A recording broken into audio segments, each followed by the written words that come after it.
Bir erkek күніге достарын үйіне жинап алып, азанға дейін карта ойнайды екен. Күніге. Bir күні әйелі шыдай алмай кеткен ғой. Азанда тұрып қараса, күйеуі әлі ойнап отыр дейді да, достарын жинап алып. Сонымен әйелі айқайға салған ғой, енді албастылар біздің үйде карта ойнағанды қоясыңдар ма, қоймайсыңдар ма десе, күйеуі айтады дейді. Қатын, жай сөйле, бұл енді біздің үй емес деп. Bir еркек рестораннан, тойдан дүп мас болып шыққан ғой. Есін білмей, зорға жүріп кеп. Питактағы таксистке айтады дейді. Бауырым, боссың ба деп. Я десе. Жүр, билейміз депті ғой. Bir жігіт енесінің туылған күніне батут сыйлаған ғой, секіретін.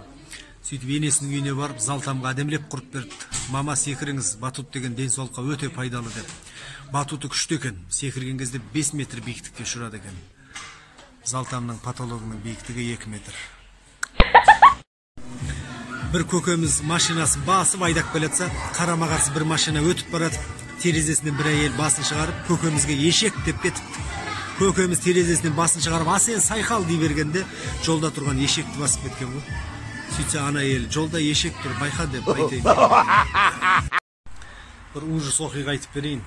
Bir жігіт кафеден пивалатып шыққан ғой, жаңғыз өзі. Сонымен қой үйге қайтайын деп сыртқа шыға бергенде жаңбыр басталып кеткен ғой. Нөсер жауын, бұршақ, адам көремейтін деп. Сонымен бүйтіп жаңбырдың астынан қараса, сыртта бір машина тұр дейді да. Шофердің есігі ашық тұр дейді. Жүгірген күйде бар машинаға отырып алған ғой. Сөйтіп есігін жауып алған, машинада ешкім жоқ дейді. Шофердің терезесі ашық тұр дейді да, электропакет қойын жабылмайды ғой. Сонымен жаңбырдың тоқтағанын күтіп отырса, машинаның терезесінен сырттан қол кірген ғой, адамның қолы. Сөйтіп рульді ұстат дейді да. Ана байғыз дірілдеп кеткен ғой. Сөйтіп машина жайлап орнынан қозғалып жүре бастады дейді. Оталмаған жаңбыр құйып тұр дейді. Жаңағы қол рульді оңға бұрады дейді, солға бұрады дейді. Ана байғыз калимасын оқып иманын үйре берген ғой. Сөйтсе арт жақтан дауыс шығады дейді. Жоқ, тыбай амайды, анау қайсысы отырып алған, өзіміз итеріп оталдырамай аққанда дейді. Bir көкеміз санаторияға демалуға келген ғой, санаторияға. Сөйтіп бөлмесіне кіріп, санаторияда заттарын қойып, сол жерде жатқан біреуден сұрайды дейді.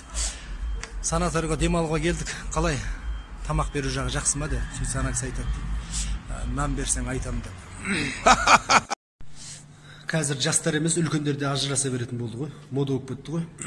Өткенде 82-дегі шал 78-дегі кемпірмен ажырасып масқара болды ғой. Елдің бәрі не болды сонша, сәл шыдамадыңыздар ма деп еді, атамыз шыдай алмаймын деді. Ой, кемпір ұйқы бермейді деді. Неге? Ой, енді ұйықтайын десең, ыстықтардың терезені аш дейді. Ашып кеп енді жатайын десең, жаурадым, мені ауру бөлсін деп жүрсің бе, жап дейді. Жауып кеп енді жатайын десең, дәрімді әкел дейді, дәрісін әкелсең, су әкел дейді, су әкелсең, шай әкел дейді. В общем, түнімен ұйқы бермейді, құрсыншы деп атамыз ажырасып кетіпті. Сөйтіп жап-жас әйел алыпты атамыз. О, жас әйел қалай екен, жақсы ма екен дедік қой. Сөйтіп ой, жас әйел керемет екен деді. Несі керемет десек, ой, бұл жас әйел кешке қарай боянып, сыланып кетеді екен, азанда бірақ келеді екен, ұйқым қанып, жаным кіріп жүр деді ғой. Екі кемпір әңгімелесіп отыр дейді, біреу айтады дейді. Мына Димаш Құдайберген деген әнші баланы елдің бәрі мақтайды, сұмдық деп. Түк те дауыс жоқ екен ғой, вообще өлең айтамайды екен деп. Сөйтсе екіншісі, Димашты живой естідің ба десе, жоқ ей, Димаштың әнін шалым айтып берді деп айтады дейді. Төрт келіншек мақтанып отыр дейді. Біріншісі айтады дейді, менің күйеуім арыстан сияқты деп. Сөйтсе екіншісі, ой, менің күйеуім жолбарыс сияқты деп. Үшіншісі, ой, менің күйеуім қасқыр сияқты деп. Сөйтіп төртіншісіне жануар таусылып қалған ғой, үндемей отыр дейді.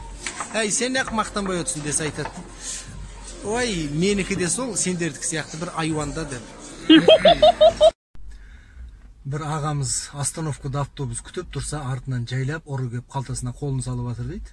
Ағамыз қолына шарт деп ұстап апты да, ұялмайсыз ба депті. Дабдардай адамсыз, біреудің қалтасына қолыңыз салып десе, ұры айтады дейді. Сіз ұялмайсыз ба? Дабдардай адамсыз, қалтаңызда көк тиын жоқ деп айтады дейді. Әлемде ең аз ажырасатын халық Индия халқы екен ғой. Индияда ажырасу деген жоқ дейді общем. Өйткені Индияда үйленген кезде үйленген жігітке мылтық сыйлайды екен да, келіннің шекесіне қызыл точка жақып береді екен ғой.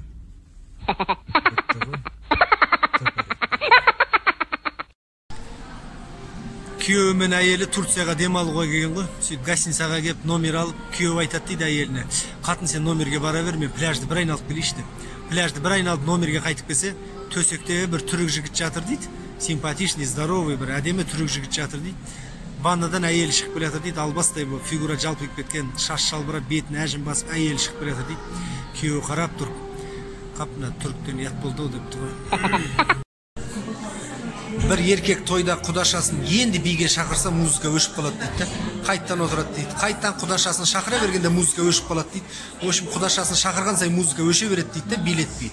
Еркек күйіп кетіп құдашасына, құдаша сіз немене біле бірдеңкеңіз бар ма? Сіз шыққан сайын музыка өше береді десе, құдашасы айтады дейді, музыкада отырған жігіт менің күйеуім деп.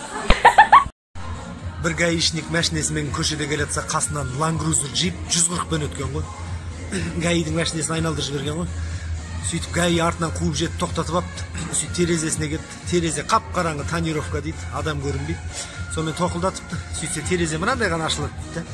Гаишник өз-өзін таныстырып, құжаттарыңыз депті. Сөйтсе терезеден $100 шықты. Гаишник $100 алып, негізі бұл жерде 140-пен жүруге болмайды десе, тағы $100 шықты. Оны алып, 500 метрдегі камера бар, байқап жүріңіз десе, тағы $100 шықты. Не қылса телефон жазып алыңыз, гаилер істесе хабарласып тұрыңыз десе, тағы $100 шықты.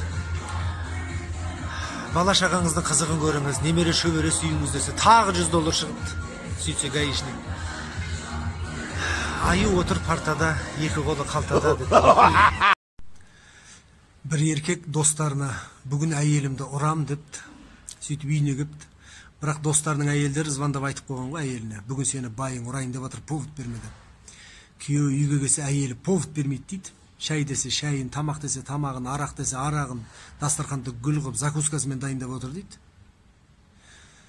Күйеуі қарап тұрып, отжимание десе отжимание жасайды дейді, приседание десе приседание жасайды дейді. Күйеуі қарап тұрып, ит бобыр депті. Әйел ауф десе, ошиш, мені тістейін деп атсың бәне деп бір-ақ ұрып құлатты ғой. Бір келіншек көрші әйелдің үйіне кірген ғой, тұз сұрайын деп.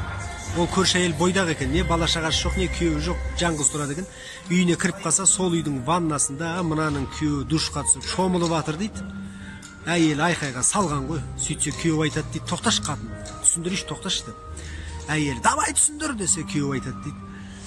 В общем, негізі мен өзіміздің үйдің кухнясында ыдыс-аяқ жуып жатқам депті. Сосын десе, сосын жер сілкінді депті. Сөйтіп десе, сөйтіп мен раквинаға құлап кеттім депті.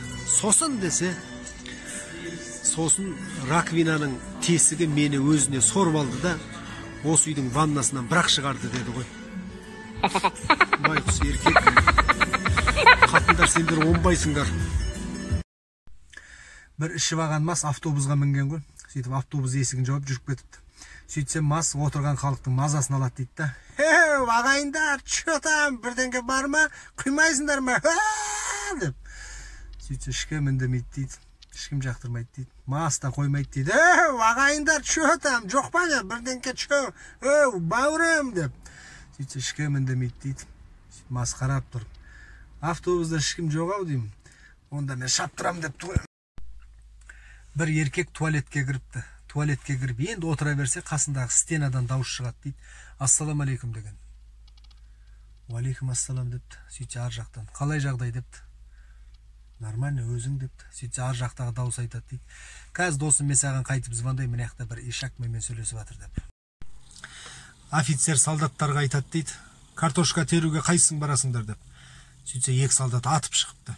Сөйтіп офицер айтады дейді. Маладес, ал қалғандарың жаяу барасыңдар деп. Бір еркек көшеде әйелін тек білеп аққан ғой, шыңғыртып, тек білеп. Сөйтсе қасынан бір молда өтіп баратып, әй бала, не болды әйелің сонша ұрып? Әйеліңді наказать еткің келсе тоқал ал депті. Сөйтсе әйел айтады дейді, оттамасын ұра бер деп.